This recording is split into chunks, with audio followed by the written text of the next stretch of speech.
Olá, querido, olá, querida. Bem-vindo, bem-vinda a mais uma edição do nosso Celebrando a Recuperação, programa que tem abençoado tantas vidas, que está em tantos lugares do mundo, traduzido em várias línguas, e tem sido abençoador trabalhar essa parte emocional. O ser humano, ele não é apenas um ser espiritual, ele é um ser emocional, ele é um ser físico. E isto acaba mexendo com a espiritualidade igualmente. E eu sou uma filha amada de Deus, eu estou trabalhando neste ciclo questões organizacionais, estruturais e também questões de confiança. Meu nome é Roseni. Breve teremos boas notícias sobre os nossos próximos encontros que acontecerão presencial. Tá bom? Teremos encontros presenciais, então por enquanto ainda estamos aqui, tá bom? Online, você que nos prestigia de longe, fique em paz, tá bom? Você vai continuar podendo participar do Celebrando. Mas para nós aqui de São Paulo, para nós aqui da IBAB, logo, logo teremos boas notícias. Muito bem, queridos, o assunto proposto é Jesus, o grande terapeuta. A profissão do nosso Senhor Jesus Cristo, a vocação dele foi de carpinteiro. Ele foi um carpinteiro. Porém, Gênesis 1:26 fala: façamos o homem à nossa imagem e semelhança. Então, Jesus também estava na criação. E ele conhece a fundo a nossa psique, ele conhece a fundo a nossa vida, ele nos conhece. Nós falamos sobre o nosso sistema respiratório agora, né, especialmente nesses últimos anos, né, esse ano e meio, sistema respiratório. Falamos também sobre os nossos sistemas digestivos, reprodutor, mas nós falamos muito pouco sobre o nosso sistema psíquico. E nós vamos falar um pouquinho sobre isto hoje. E também vamos abordar a questão da inconsciência, a questão da repressão, do recalque, tá bom? Conhecendo um pouquinho sobre esse mundo e reconhecendo como foi que Jesus lidou com este mundo nosso, esse mundo psíquico. E eu gostaria de mostrar, e a linha que eu vou seguir é a linha psicanalítica, tá bom? Para falar um pouquinho sobre o mundo psíquico. E eu gostaria de mostrar o que foi proposto pelo pai da psicanálise sobre o nosso mundo inconsciente, sobre a nossa psique, sobre o aparelho psíquico. Ele sugere que é como se fosse um iceberg. E essa partezinha de cima seria o que nós conhecemos sobre nós mesmos. E toda essa parte de baixo seria uma parte inconsciente que nós não conhecemos sobre nós mesmos. E o que separa essa parte de cima da parte de baixo, que seria a água, né? Ele chama de recalque. O que separa o que eu conheço sobre eu mesmo e o que eu não conheço sobre eu mesmo é baseado nessa linhazinha. E olha só que interessante, a proposta que ele tem sobre esse mundo psíquico, ele fala que apenas 5%, alguns dizem que até menos, que eu conheço sobre eu mesmo. Que 95% eu não conheço sobre eu mesmo. Eu não conheço sobre eu mesmo. Então, é interessante pensarmos que o mundo psíquico ainda está sendo conhecido, ainda está sendo estudado. Tem muitas coisas que nós não conhecemos, assim como tem muitas coisas que nós não conhecemos sobre o aparelho respiratório, sobre o aparelho reprodutor. Então, estamos nesse processo. Porém, eu quero enfatizar que o Criador, aquele que nos fez, conhece a fundo. E ele, quando ele lidou, quando ele trabalhou muito com a maneira, o manejo que ele lidava com as pessoas, era de um conhecedor da psique humana. Então, eu queria falar um pouquinho sobre essa parte inconsciente, tá? Que foi chamado pelos psicanalistas de isso, que significa, que também o original no alemão é id. Aquela parte inconsciente do iceberg, né? Vamos dizer, a partezinha de cima, a parte de baixo, ele chamou de isso, que é a fonte de energia psíquica. Está relacionada aos nossos instintos naturais. Ele é regido pelo princípio do prazer. O id, o nosso inconsciente, ele é regido pelo princípio do prazer. Ele é totalmente inconsciente. Ele é relacionado com o que é instintivo meu. E nós nascemos com ele. Né? Nós vamos falar de um terceiro daqui a pouco, que é o superego. Esse nós não nascemos com ele, ele se forma a partir dos 5 aninhos, mas o id, nós já nascemos com ele. Ele quer gratificação imediata de todos os desejos, vontades e necessidades, e ele quer aqui e ele quer agora. Freud o chamou de um caldeirão cheio de excitações fervescentes. Pensa na panela de pressão, né? Seja lá o que está sendo cozinhado lá, mas aquela efervescência. É uma pulsão, tem uma pulsão agressiva, tem medos, tem fantasias, tem taras. É o receptáculo de lembranças traumáticas reprimidas, é um reservatório de impulsos, de questões mal resolvidas e eticamente inaceitáveis. Então, tudo que não trabalhei, tudo que eu não lidei, que eu não nomeei, está nesse inconsciente. Foi reprimido e está lá. E nós vamos falar um pouquinho mais sobre isso hoje à noite. Ele desconhece o julgamento e valores, ele desconhece a moralidade. Ele busca satisfação imediata sem tomar conhecimento das circunstâncias da realidade.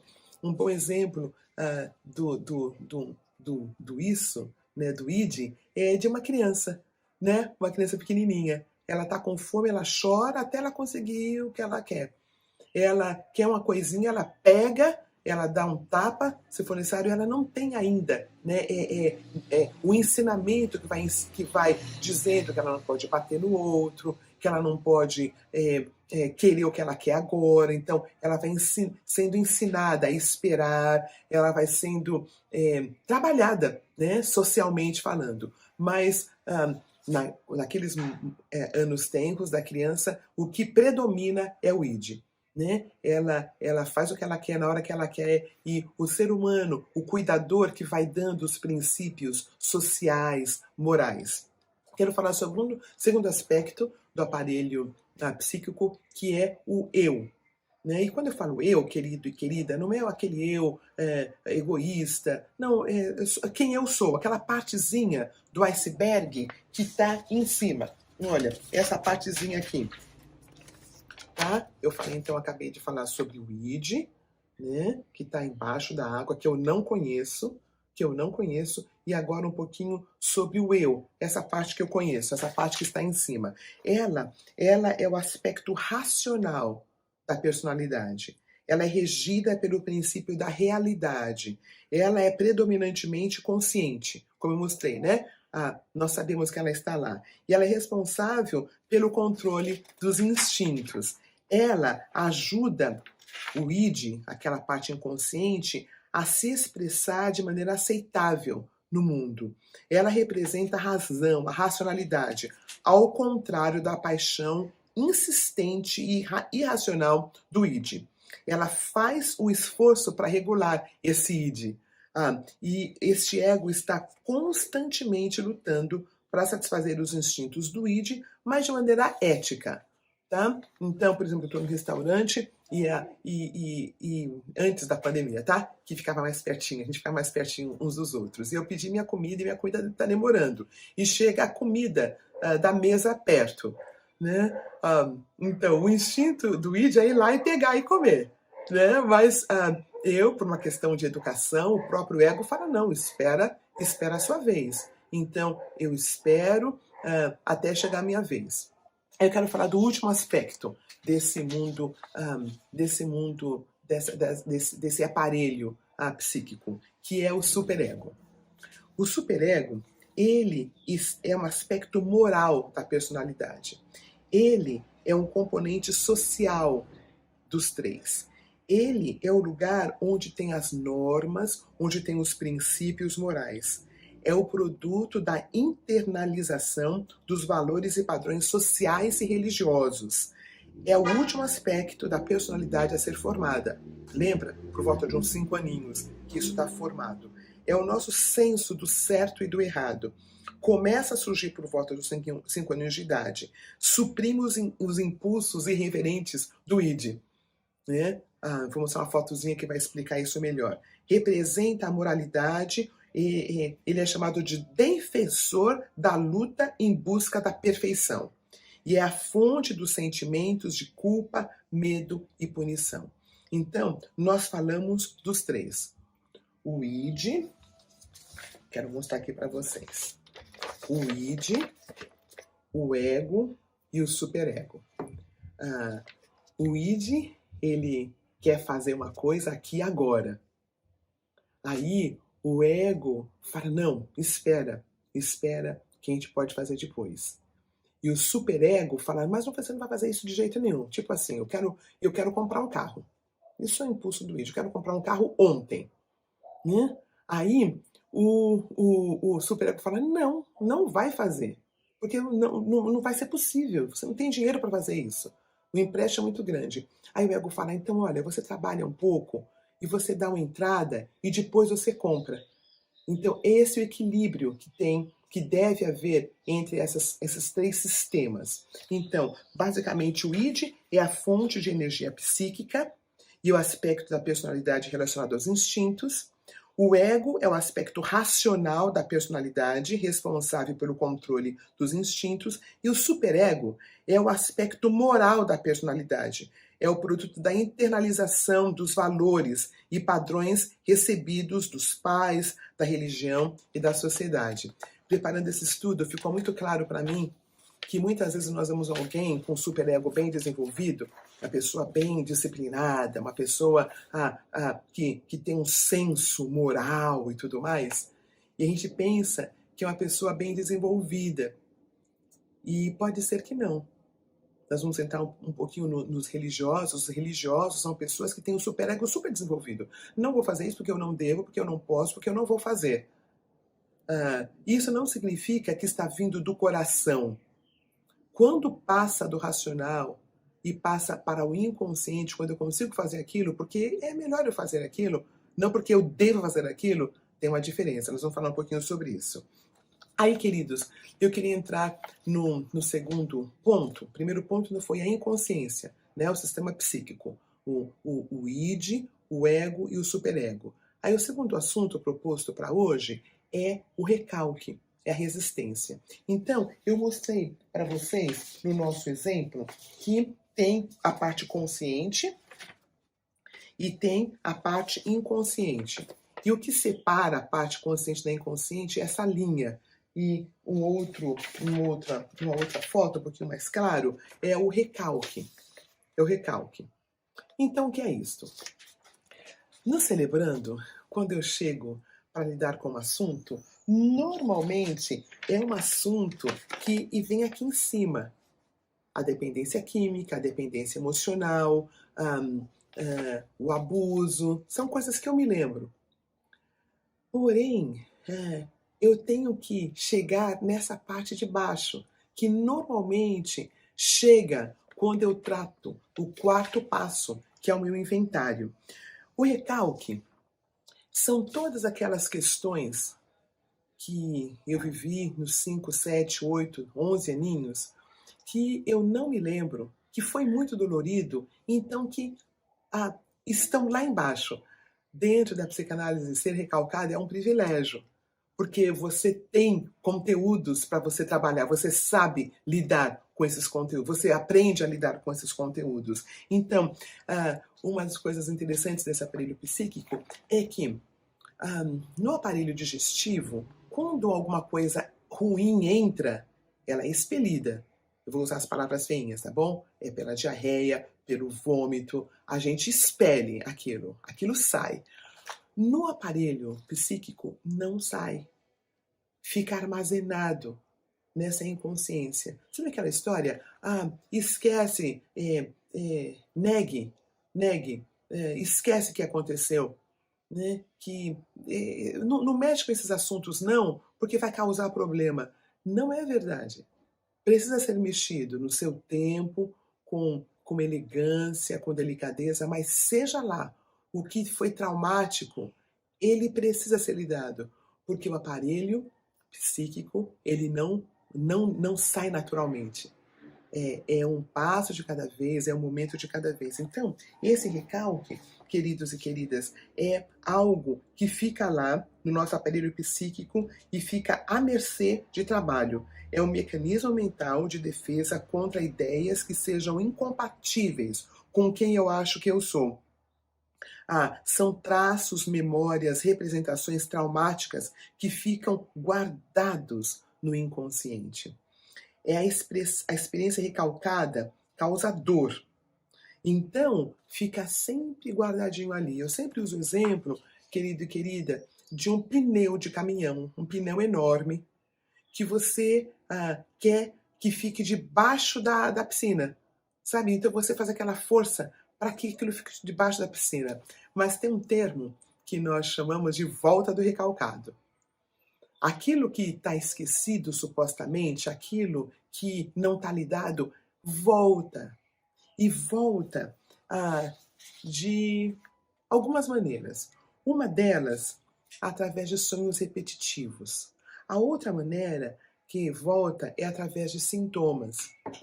Uma outra maneira que volta é quando eu troco. Eu vou falar, por exemplo, vamos usar um exemplo. Eu tive uma dificuldade muito grande com a minha mãe. Minha mãe é uma mulher de Deus, já falei várias vezes sobre isso, mas tinha muitas dores. Né? Eu não adulteci à luz da presença da minha mãe, porque eu fui tolhida de muitas escolhas que eu podia ter feito. Mesmo que fossem erradas, eu podia ter escolhido e ter adultecido. Mas minha mãe, ela era bem controladora. Ela dizia que eu tinha que fazer tal coisa. Então, eu fazia. Mas lembra que eu falei sobre o superego? Eu fazia porque eu tinha que fazer.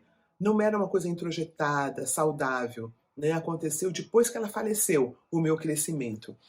Então, um dos atos falhos é que cada vez que eu ia falar da minha mãe, eu falava da minha tia, que minha tia também faleceu. E eu cuidei das duas quando elas estavam, né, morrendo, né, à morte.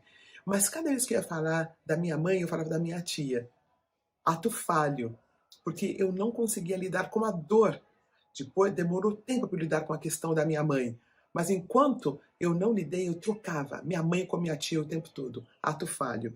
Outra coisa interessante, uma das maneiras como esse recalque, essas coisas mal trabalhadas voltam, é através de sintomas. Eu vou usar outro exemplo meu. Eu, em 2005, eu fiquei com câncer. Eu fui diagnosticada com câncer. Um câncer muito agressivo. Passei pela cirurgia, fiquei um bom tempo na própria cirurgia. E foi um tempo muito difícil, muito difícil.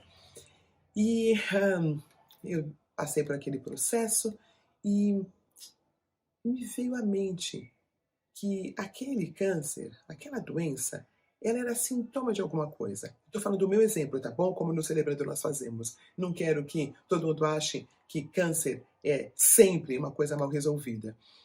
Mas a minha codependência, meu codependenciômetro, estava lá em cima. Pensa numa mulher codependente. Cuidava de todo mundo. Lembra-se da minha mãe? Eu não tinha lidado com as questões da minha mãe. Eu fiquei igualzinho ela. Sabe, só que mais sofisticada. Né? Minha mãe era uma senhora muito simples, eu acabei sendo uma pessoa muito educada, vamos dizer assim, estudei fora, e bolsas de estudo, e cursos, então, mas no fundo, controladora, trabalhava muito. E uma das maneiras como o recalque da minha infância mal resolvida, religiosa e religiosa foi através do sintoma, que foi a doença. Foi em 2006, foi quando eu conheci o Celebrando, vamos dizer assim, melhor. Em 2007, grupo de passos e tudo, foi quando essas questões que estavam recalcadas começaram a ser tratadas. Então, até então, sintomas, até então, os atos falhos, e eu também tinha uma questão que é muito comum, né, dessa volta do recalcado, que são xistes. São brincadeirinhas. Como eu não podia ser honesta na minha cabeça com o outro, que eu achava, que eu não gostava, então eu fazia brincadeirinhas sem graça. Quer ver um outro exemplo que eu vejo muito no consultório? O marido está com muita raiva da esposa. Só que ele é religioso, ele não pode expressar essa raiva de um jeito saudável. Então ele faz anedotas contra essa esposa. Ele faz brincadeiras desagradáveis. Né? Quando ele fala sobre ela no consultório, ele fala de um jeito feio, de um jeito desrespeitoso, porque não tem coragem de falar, né, de um jeito saudável. Então, deu para entender? Então, olha, os recalques, as dores mal resolvidas, elas vão sendo recalcadas no nosso inconsciente. Só que elas não ficam lá paradas. Elas acabam retornando. Mas elas retornam em sintomas, elas retornam em atos falhos, elas retornam muitas vezes em sonhos e no discurso, como eu falo. São 5 maneiras como acabam voltando. Olha, sonhos, aqueles sonhos que acabam sempre retornando, sonhos que você sempre tem alguém te perseguindo, sabe, no sonho, né? Isso é um jeito da inconsciência estar falando. Um outro jeito são os sintomas, eu falei do câncer, né? No meu caso foi um sintoma, foi um jeito como a minha inconsciência com esse recalcado veio. Os atos falhos, também usei o meu exemplo, né? Falo da minha mãe, mas na verdade saía a minha tia. E as brincadeirinhas, né? Que eu usei o exemplo do marido que tá bravo com a esposa, não consegue falar com ela e fica fazendo brincadeirinhas indecorosas. E também pelas palavras, pelo discurso, né? Pelo discurso. Nós falamos muito desse no Celebrando. Então, até agora eu falei sobre o aparelho psíquico, o isso, o ego e o superego, sobre a inconsciência, que na verdade eu não sei quem eu sou. Eu sei quem eu sou a partir desses atos inconscientes, e acabei falando agora um pouquinho sobre o recalque. Aí eu quero falar o centro do nosso estudo de hoje. Eu queria falar como é que Jesus, que conhecia todo esse mundo psíquico, como ele lidava com as pessoas, como ele lidava, como o Evangelho mostra que ele lidava. Primeiro, ele compreendia não só esse aparelho psíquico, mas ele compreendia as pessoas. Você já se consultou com um profissional que conhecia muito bem a área dele, mas que era totalmente distante? Totalmente distante, frio. Eu sabia, tem PhD, não sei aonde, formado, não sei das quantas, mas é uma pessoa fria. Não é esse o nosso Jesus. Ele conhece o nosso íntimo, conhece tudo sobre nós, e ele se relaciona conosco. Este é o grande terapeuta, o grande psicólogo, o grande salvador. Conhece todo o nosso aparelho psíquico e ao mesmo tempo nos ama. Ele revolucionou a maneira de ensinar. Ele não ensinava conceitos teológicos, ele não ensinava, ele não fazia exegese da lei, ele ensinava através de relacionamentos. É fascinante esse conteúdo, essa maneira como o nosso Senhor Jesus Cristo ensinava. Ele não gastava tempo com o consciente. Ele não gastava tempo com aquela partezinha que você via, que a gente olha no iceberg. Ele não gastava tempo com aquilo. Ele falava direto ao inconsciente. Ele falava direto ao inconsciente através da arte. Olha que coisa magnífica, queridos. 66 livros a Bíblia tem. E o maior livro da Bíblia é o livro da arte. É o livro da poesia. É o livro de Salmo, né? Que é a música. A arte fala direto à inconsciência. Jesus usava parábolas. Jesus usava histórias. Ele falava sobre os lírios do vale, ele falava sobre as aves, ele falava sobre a semente, sobre o ceifeiro, ele usava parábolas. Jesus, através de suas parábolas, ele falava direto à inconsciência. Jesus sabia que as pessoas jamais poderiam entender a vida se usassem apenas o intelecto.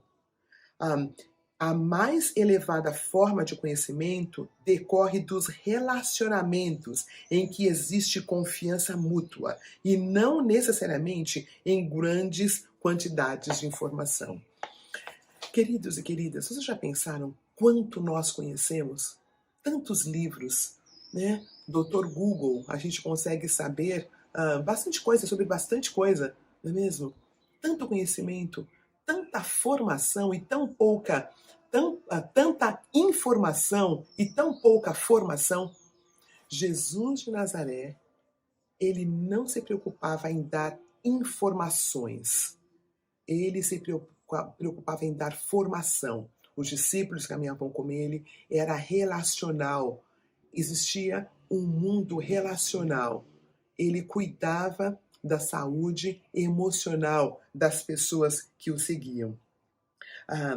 Jesus não manipulava os seus ouvintes com uma linda música de fundo durante suas pregações, né? Um dos jeitos de a gente mexer com o intelecto, mexer com essa parte da mente, é colocando uma música, né? A pessoa está pregando e tem aquela música linda no fundo. É um jeito de manipular as emoções da pessoa. Na hora da oferta, colocar um louvorzão, né? Que fala sobre doar e tal. Jesus não fazia isso. Jesus Cristo de Nazaré, ele não manipulava o emocional das pessoas. Ele não manipulava. Tem um texto muito lindo em João 6, ele prega uma mensagem muito difícil, muito dura. As pessoas estão seguindo, tem muita gente seguindo. E aí, Jesus Cristo prega uma mensagem, fala sobre comer carne, beber sangue. E aí, um bocado de gente para de segui-lo. Quero seguir esse homem, não. Negócio complicado, né? Esse negócio comer sangue, né? Beber sangue, comer carne. Aí ele chega para os discípulos dele e fala: e vocês? Vocês não vão deixar de me seguir também, não? Né? O jeito como que ele fazia a mensagem dele era um jeito muito honesto, sem manipulação. Outra característica do ministério de Jesus é que ele não era do comportamental. Como eu disse, Jesus não se importava com o que estava acima do iceberg.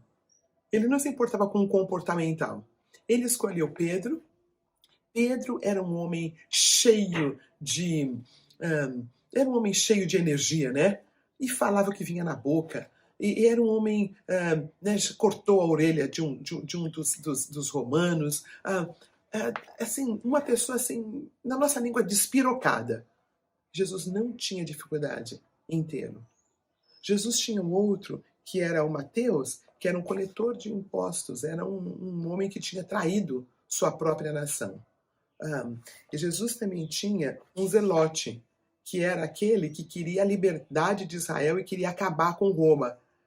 As pessoas que Jesus escolheu para caminhar com ele, todas tinham suas questões. E aí, querido e querida, eu quero que você pense numa coisa. Jesus não escolheu nenhum religioso para caminhar com ele. Não tinha nenhum fariseu, não tinha nenhum saduceu, não tinha nenhum herodiano, não tinha ninguém que conhecia a Torá, que estudava a Torá. Jesus escolheu pessoas que não tinha o tal do superego aguçado, que se achava porque não fazia isso, porque não fazia aquilo e não fazia aquilo outro. Jesus escolheu pessoas honestas, que tinham suas questões a serem trabalhadas, que entendiam que não eram perfeitas. Os religiosos da época, eles se achavam muito bons. Eles não acreditavam que tinha uma parte que eles não conheciam. Na cabeça deles, queridos, tudo o que eles conheciam deles estava aqui. Eles conheciam tudo deles. Eles eram perfeitos, não tinham questões que precisavam de luz. Já tinham entendido tudo, porque na cabeça deles a intelectualidade é o que os salvava. Não era um relacionamento, era a intelectualidade. Eram pessoas que estudavam, mas não tinham relacionamentos.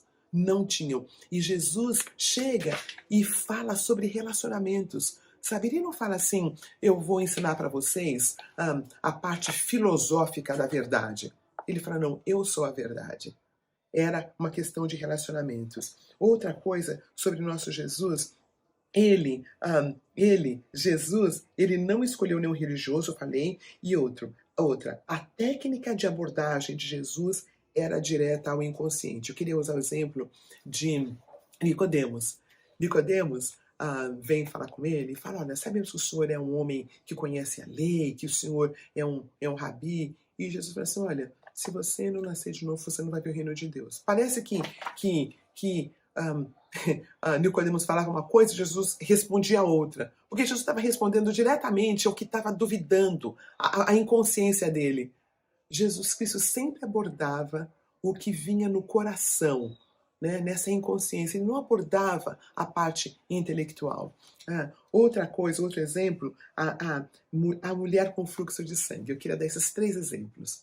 A mulher com fluxo de sangue, está em Marcos capítulo 5, ela chega e ela está doente já há muito tempo, ela está doente há muito tempo, e e Jesus fala, permite que ela fale toda a verdade. E quando ela fala toda a verdade, é quando ela é liberta do fluxo de sangue. O fluxo de sangue estava linkado com alguma, eu vou me arriscar a dizer, eu quero que vocês ouçam com graça o que eu tenho a dizer, tinha muita coisa recalcada na vida daquela mulher com fluxo de sangue. Ela era velha, ela era mulher e ela era doente. Isto, no meio daquele povo preconceituoso, ela tinha algum problema. E ela era pobre, porque ela vendeu tudo que ela tinha. Ela era pobre, ela era mulher, ela era doente, e ela tinha um fluxo de sangue que não permitia que ela tocasse. Tudo que ela tocasse ficava imundo. Imagine tanta dor que essa mulher tinha. Jesus Cristo permite que ela fale toda a verdade. Né? Como diz nossa amiga querida Priscila Diakov, ela fala a verdade, e essa verdade contorna, sabe? Ela dá nome, e esse nome que ela dá contorna a dor. E Deus, através de Jesus Cristo, a cura. Jesus trabalha o inconsciente dessa mulher, permitindo que ela fale. Um outro exemplo que eu queria dar do Evangelho é a mulher à beira do poço. A mulher à beira do poço, quando Jesus conversa com ela tem uma conversa teológica ali, né? Onde que é para adorar? É em Gerizim, é em Jerusalém. E a mulher samaritana traz uma conversa teológica. E Jesus vai para o relacional, fala assim, olha, traz o teu marido. Aí, né? Aí fica ruim, porque ela fala assim, e agora? Qual deles? Que ela tinha 4, o quinto não era dela, né? Não era casada com ele, né? E Jesus fala. E Jesus fala sobre isso. E ela é honesta. Ela é honesta. Nos 2 exemplos que eu dei até agora, Jesus não lida com a consciência. Ele não lida com a mulher que tem um fluxo de sangue, que é só um fluxo de sangue. Ele entende que está linkado a alguma questão emocional, provavelmente não resolvida. Essa mulher também que traz toda a questão teológica, ele não lida com a questão teológica, onde é para adorar. Ele fala, vai, traz o teu marido. Aí ela fala, né? Ele mesmo fala, você não tem, né? Porque você tem 4 e esse quinto, você tem 5 e esse com quem você tá, não, você não é casada. Entende como Jesus vai, ele vai muito mais no íntimo. Ele é esse terapeuta porque ele vai muito mais no íntimo. Ele não se preocupa. Porque os religiosos da época tinham tudo resolvido, né? Achei interessante porque no capítulo 2 de João é a mulher do poço. No capítulo 3 de João é Nicodemos. Com a mulher do poço, com a mulher, né, que tem tantos maridos, tantos parceiros, ele se revela como o Messias. No capítulo 3, que ele fala com Nicodemos, ele não deixa claro, fica meio obscuro, né, nascer de novo, e Nicodemos não entende. Então, o ponto principal que eu quero fazer aqui é que para que haja recuperação, para que haja crescimento, é necessário que esse inconsciente seja atingido. É necessário que esse recalcado venha à tona para poder ser trabalhado. Então, alguns pontos mais importantes aqui sobre Jesus e como ele lidava. Ele encontra o paralítico à beira do tanque de Betesda, e ali tem um exemplo lindo. Exemplo lindo. Porque ele pergunta para o paralítico, o que você quer que seja feito? Querido e querida, pensa bem. Se tem um paralítico que precisa entrar no tanque para ser curado, né? Supostamente um anjo vinha e remexia a água, e quem pulava primeiro ia ser curado. Aí Jesus passa e fala, o que você quer? Que pergunta é essa? Aí, o nosso grande terapeuta, que conhece o mundo psíquico, ele está perguntando para este paralítico se ele quer continuar tendo ganho secundário em ser paralítico. O que nós fazemos na nossa recuperação, dependência química, dependência afetiva, codependência, tem um ganho secundário. Existe um ganho em continuar ali sendo paralítico. Eu não trabalho, as pessoas me dão comida, eu tenho uma desculpa para ficar ali. Então o que Jesus pergunta é, você quer mesmo? Você quer se livrar desse ganho secundário? Roseni, você quer se livrar desse ganho secundário em ser codependente? Porque codependente você tem é muito legal, né? Porque você cuida de todo mundo, você é amada, né? Amada, né? Entre aspas, né? Porque a gente só sabe o nosso valor quando a gente não tem valor, né? Quando nós deixamos de ser útil para alguém, aí a gente sabe o nosso valor para essa pessoa. Não é mesmo, querido e querida? Né? Enquanto a gente está bem, enquanto a gente consegue pagar a conta, enquanto a gente é alegrinho, anima a festa, tudo bem. Mas e quando a gente não tem essas características? Aí a gente sabe se a gente é amado. Então, tem ganho secundário, né? Roseni, quer lidar com a sua codependência? Roseni, quer lidar com a questão do câncer de fato? Né? Quer lidar com essas questões que você tinha com a tua mãe? Porque você vai sair do mimimi. Você vai ser protagonista da sua história. Você será responsável pela sua história. É isso que Jesus fala com o paralítico. Você quer ser curado? Querido, querida, você quer entrar no grupo de passos? Você quer entrar no grupo de apoio? Ou só quer assistir essa primeira parte para conhecer mais sobre o mundo psíquico? Quer conhecer mais da palavra de Deus? Ou você quer trabalhar com as tuas questões, como Jesus o fez? Você quer lidar com as tuas questões de fato? Ou você quer ficar no mimimi da teologia? Quer ficar no mimimi do conhecimento? Né? Eu não estou dizendo que o conhecimento não é importante. Ele é importante, mas ele não é o mais importante. O seu relacionamento com a pessoa de Jesus para lidar com essas questões mal resolvidas, isto sim é o importante. No processo do Celebrando Recuperação, nós reconhecemos a nossa impotência, que nós não temos como enxergar o nosso inconsciente sozinhos. É um processo. Conforme o meu ego vai se fortalecendo, eu vou me fortalecendo. Através da santificação, eu vou conseguindo ver as áreas a trabalhar. A gente chega no Celebrando pensando que o meu problema é só a questão da bebida. Aí eu chego lá e descubro que a bebida é somente a pontinha do iceberg. Tem muita coisa mal resolvida aqui que eu tenho que trabalhar. A bebida é simplesmente algo que eu uso para aplacar a dor desses negócios mal resolvidos que tem debaixo do iceberg. Aí eu vou lá para resolver a minha dependência emocional. Aí, no Celebrando, descubro que tem muitas outras áreas que eu tenho que trabalhar. Aí eu chego lá para resolver o meu controle. Só que, uma vez que eu entro, tem muitas outras coisas. Porque tem tudo, tem todas essas coisas aqui, queridos, aqui embaixo, que precisam ser resolvidas. Aqui é só a pontinha do iceberg. Eu chego no Celebrando por causa disto aqui. Mas quando eu chego no meu quarto passo, eu descubro que tem tanta coisa aqui para ser trabalhada. Aí uma outra questão é que a demanda que eu trago para o CR é apenas a demanda consciente, acabei de falar. Chegamos com a demanda X e ao longo do processo psicanalítico, do processo do Celebrando, entendemos que o problema é bem maior. O passo do inventário é a luz que é trazida que nos ajuda a entender as demandas. Concluindo, querido e querida, a energia usada para recalcar, para resistir nossas questões inconscientes são enormes. Lembra que eu usei aquele pneu do caminhão?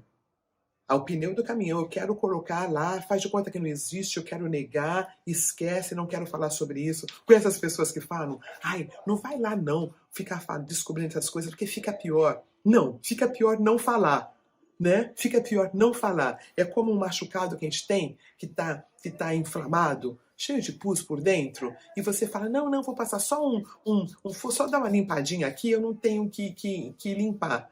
Né? Não tenho que tirar todo o pulso, todas as coisas que estão. Mas sabe, queridos, uma coisa que é linda do Celebrando é que é feito de um jeito paulatino, respeitoso. E a gente fica feliz com cada conquista. Nós não lhe damos todas as coisas de uma vez só, não. É um dia de cada vez, é uma situação de cada vez. O celebrando, nós nominamos, nós trazemos à luz e nós contornamos com palavras. Nosso Senhor Jesus Cristo, ele sempre falava o que as pessoas conseguiam ouvir. Lembra que ele falava, quem tem ouvidos para ouvir, ouça? Jesus Cristo nunca tentou à força romper o recalque. Ele nunca ia lá e gritava e falava, você tem que fazer isso. Não, ele caminhava, falava, quem tem ouvidos para ouvir que ouça.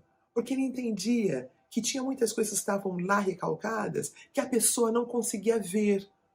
Então, o Espírito Santo falava e a palavra dele falava para chegar naquele ponto. E a pessoa vinha procurá-lo.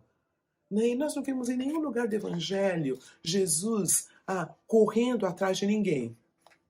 Você lembra de algum lugar que Jesus tinha que correr atrás, tinha que salvar uma pessoa desesperadamente? E ele falava, aceita, eu sou o Messias, me aceita. Se você não me aceitar, você vai para o inferno. Você não vê isso em Jesus. Jesus, ele falava ao inconsciente e esperava que a pessoa conseguisse ver. Eu queria dar um exemplo do Celebrando. Logo no começo do Celebrando, eu estava tão animado, eu queria que todo mundo lidasse com suas questões, que todo mundo trabalhasse com seus recalques, que todo mundo se avexasse, como diz lá no Nordeste, que todo mundo visse como é bom, maravilhoso. Aí, me lembro que uma pessoa querida deixou de vir para o Celebrando. Aí eu falei para ela assim, você não quer vir? É legal. Volte para o Celebrando. A pessoa olhou para mim e falou assim, eu não dou conta. Eu não consigo me olhar agora, eu não dou conta. Eu achei isso maravilhoso para o meu orgulho. A pessoa não dava conta, e Jesus entendia isto. Quem tem ouvidos para ouvir, que ouça. E, finalizando, querido e querida, nós vamos nos apropriando da qualidade de vida que Deus propôs para nós, dessa vida abundante. Nossos relacionamentos vão se refazendo, vão se reinventando. Eu termino com um versículo, com 2 versículos de Jesus. Ele fala assim, conhecereis a verdade vos libertará. A verdade dele nos liberta através do relacionamento. E o último versículo é, vinde a mim, todos estáis cansados e sobrecarregados, e eu vos aliviarei. Tomai sobre vós o meu jugo e aprendei de mim, que sou manso e humilde de coração, porque o meu fardo é leve e o meu jugo é suave. Querido e querida, é através de relacionamentos. É através de relacionamentos que esse inconsciente vai vindo à tona.